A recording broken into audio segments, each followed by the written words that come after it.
有一次搭的士啦，咁啊話説咧，咁啊的士司機見我話咁趕你去邊啊？咁我同佢講關於就話喂，我去講講座，咁啊喂原來你營養師嚟，不如幫我望一望我對耳仔啊，佢又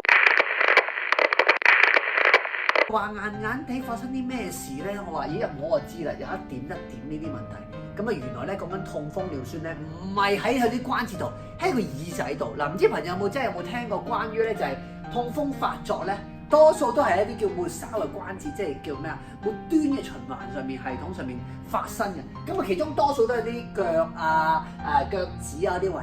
有冇見過真係喺耳度咧？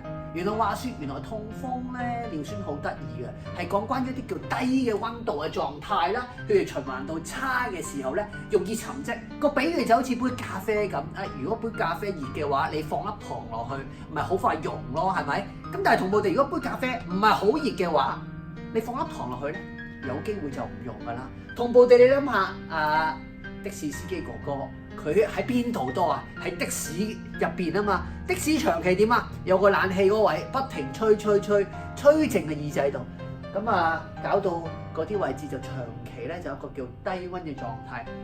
痛風尿酸咧就長期就唔係沉積喺個腳度啦，就喺個耳仔度啦。咁以上嚟講咧，呢啲嘅狀態，咁痛風呢啲嗰啲結晶啊，好尖噶嘛。上堂我講過關於就話呢啲叫單南尿酸鹽。